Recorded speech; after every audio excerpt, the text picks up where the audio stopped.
Kolkata TV ডিজিটালে আপনাদের সকলকে স্বাগত। আপনাদের সঙ্গে রয়েছে আমি অপুর।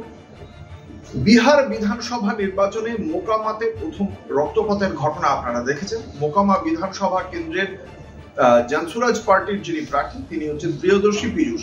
তার হয়ে নির্বাচনী প্রচার চালাচ্ছিলেন জানসুরাজ পার্টির কর্মী দুলার চাঁদ যাদব এবং সেই দুলার চাঁদ যাদবকে লক্ষ্য করে গুলি চালানো হয়। তার পায়ে গুলি লাগে, তাছাড়া তার শরীরেও বেশ কয়েকটি জায়গায় আঘাত ছিল এবং অতিরিক্ত রক্তক্ষরণ, সব মিলিয়ে হাসপাতালে নিয়ে যাওয়ার পর তাকে মৃত বলে ঘোষণা করেন চিকিৎসকরা।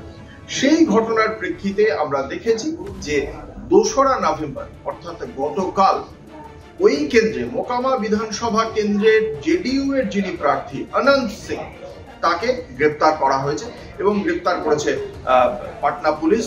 ওই কেন্দ্রে একই কেন্দ্রে আরজেডির প্রার্থী বীণা দেবী। এবার এই যে অনন্ত সিং জেডিইউ এর প্রার্থী অর্থাৎ এনডিএ এর প্রার্থী অনন্ত সিং, তাকে যে গ্রেপ্তার করা হয়েছে তারই প্রেক্ষিতে এবার মুখ খুললেন কেন্দ্রীয় মন্ত্রী রাজীব রঞ্জন।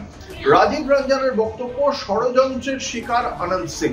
এবং ষড়যন্ত্রের শিকার কেন বলছেন? তিনি বলছেন যে গোটা বিষয়টি পূর্ব পরিকল্পিত ছিল, দুলার চাঁদ যাদবকে হত্যার ঘটনা, এবং সেই পূর্ব পরিকল্পিত ভাবে হত্যা করার পর সেটা যাতে অনন্ত সিং এর ঘাড়ে চাপানো যায় তেমনটাই পরিকল্পনা করা হয়েছিল। অর্থাৎ প্রথমত তিনি এই যে জঙ্গল রাজে যেভাবে খুন হয়েছে নীতিশ কুমারের মুখ্যমন্ত্রীকে, সেখানে খুনিকে হিসেবে প্রাথমিকভাবে এই অনন্ত সিং এর বিরুদ্ধে যে অভিযোগ ছিল তাকে যে গ্রেপ্তার করা হয়েছে, সেই গ্রেপ্তার করার বিষয়টি নিয়ে তিনি প্রশ্ন করে দিচ্ছেন নীতিশ কুমারেরই পুলিশের বিরুদ্ধে। কারণ পাটনা পুলিশ গ্রেপ্তার করেছে, নীতিশ কুমারেরই পুলিশ যে গ্রেপ্তার করেছে সেই গ্রেপ্তারটা সঠিক হয়নি এবং সেই ষড়যন্ত্রের মাধ্যমে তাকে গ্রেপ্তার করা মানে হচ্ছে গিয়ে তিনি বলতে চাইছেন এটা পক্ষপাতদুষ্ট প্রশাসনিক পদক্ষেপ।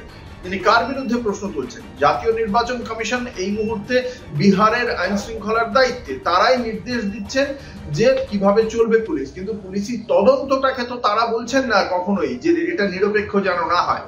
অর্থাৎ জাতীয় নির্বাচন কমিশনের মতো সাংবিধানিক সংস্থা এবং নীতিশ কুমারের পুলিশ, এই দুজনের বিরুদ্ধে কে প্রশ্ন তুলে দিচ্ছেন?